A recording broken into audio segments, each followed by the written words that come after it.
நம்ம மிகப்பெரிய சாதனை பண்ணணும் அப்படின்னு நினச்சோன்னு சொன்னால் நம்ம மேலே நம்பிக்கை வைக்கணும். அதாவது நம்மளே நம்பணும் அப்படின்ற அந்த ஒரு சென்டென்ஸ் பார்த்திங்கன்னு சொன்னால் எல்லா மோட்டிவேஷன் ஸ்பீக்கரும் சொல்லுவாங்க. அது மட்டும் இல்லைங்க, எல்லா புக்ஸ்லேயும் வந்து இந்த லைன் இல்லாமல் இருக்காது மேக்ஸிமம்.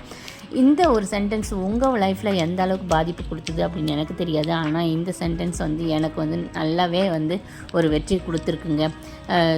நான் வந்து இது ஃபஸ்ட்டுலாம் வந்து இது மேலாம் ரொம்ப நம்பிக்கை இல்லை. ஆனால் இந்த ஒரு நிகழ்ச்சிக்கு அப்புறம் பார்த்திங்கன்னு சொன்னால் இது மேலே எனக்கு ரொம்பவே நம்பிக்கை உண்டுங்க. அதாவது நம்மளை நம்பணும் அப்படின்னு சொன்னால் நம்ம நினைக்கிறத சாதிக்க முடியும் அப்படின்றது தாங்க. ஒரு முறை நான் வந்து ஸ்கூலில் ஒர்க் பண்ணிகிட்டு இருந்தேன். அப்போ பார்த்திங்கன்னு சொன்னால் கல்ச்சுரல் ப்ரோக்ராமில் பசங்களெல்லாம் ஈடுபடுத்தணும் அப்படின்னு எல்லா டீச்சர்ஸ்க்கும் சொல்லுவாங்க இல்லையா, ஹெட்மிஸ்லாம். அந்த மாதிரி பண்ணும்போது நானே ஸ்டூடெண்ட்ஸுக்கெலாம் வந்து கல்ச்சுரல் ப்ரோக்ராமில் எப்படியாவது இன்வால்வ் பண்ண வைக்கணும் அப்படின்னு ஆசை இருக்கும். ஆனால் எனக்கு வந்து இந்த ட்ராமா, இந்த டான்ஸ் இதை பற்றின ஒரு இன்ட்ரெஸ்ட்லாம் எனக்கு அந்த அளவு இல்லை. ஏன்னா நான் சயின்ஸ் டீச்சராக இருந்தேன். எனக்கு சயின்ஸு அந்த என்ன சொல்லுவோம், சயின்ஸ் எக்ஸிபிஷன் இதை மாதிரி ப்ரோக்ராம்லாம் என்னால் பண்ண முடியும். ஆனால் டான்ஸு இதெல்லாம் வந்து எனக்கு பழக்கமே இல்லை. ஆனால் எப்படியாவது பண்ணணும் அப்படின்ற ஒரு தாட் எப்போவுமே இருந்துக்கிட்டே இருந்ததுங்க. ஒரு முறை பார்த்திங்க அப்படின்னு சொன்னாக்கா, திடீர்னு வந்து இந்த வாட்டர் டே அப்படின்ற ஒரு டே கொண்டாடுவோம் இல்லையா, அந்த ஸ்கூல் இதுக்காக வந்து ஹெட்மிஸ் வந்து நீங்கள் யாராவது பண்ணுறீங்களா அப்படின்னு கேட்டிருந்தாங்க. அப்போ பார்த்தீங்கன்னு சொன்னால் எனக்கு உடனே வந்து மைண்டில் ஸ்ட்ரைக் ஆச்சுங்க. நம்ம ஏதாவது பண்ணியே ஆகணும்.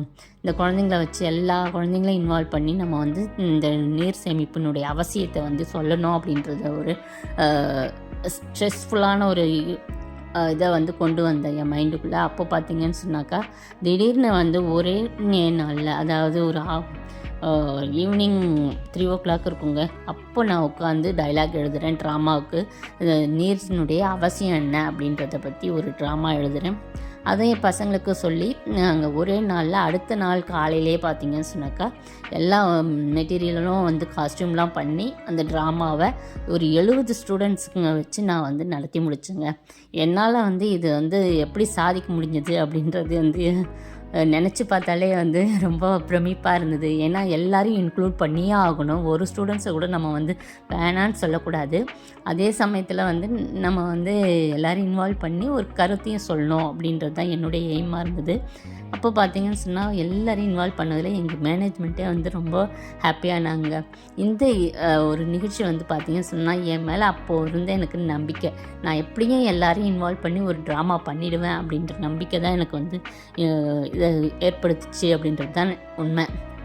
அது பார்த்திங்க அப்படின்னு சொன்னாக்கா, இதை மாதிரி ஒரு நம்மளை நம்புகிற அப்போது அதை சாதிக்க முடியும் அப்படின்றது எப்போ வருது அப்படின்னு பார்த்திங்கன்னு சொன்னாக்கா, ஒரு அழுத்தமான சூழ்நிலைங்க. நம்ம ஒரு விஷயத்தை இது நடந்தால் நல்லாயிருக்கும், இதை என்னால் நடத்தி வைக்க முடியுமா அப்படின்னு நம்ம வந்து டவுட் பண்ணாமல் இந்த நிகழ்ச்சி நான் தான் நடத்துவேன் அப்படின்னு நம்ம வந்து அழுத்தம் கொடுத்துக்கிட்டே இருந்தோம் அப்படின்னு சொன்னால் கண்டிப்பாக நம்மளால் சாதிக்க முடியுங்க.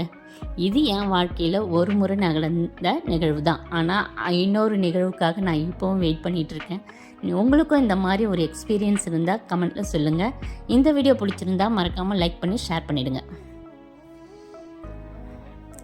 இது மாதிரி நான் கிராஃப்ட்டு, ரங்கோலி, அப்புறம் ட்ராவல்ஸ் வீடியோலாம் வந்து பார்த்திங்கன்னு சொன்னாக்கா நான் என்னுடைய சேனலில் போஸ்ட் பண்ணிகிட்ருக்கேங்க. உங்களுக்கு பிடிக்கும்னு சொன்னால் மறக்காமல் சப்ஸ்கிரைப் பண்ணி வச்சுக்கோங்க.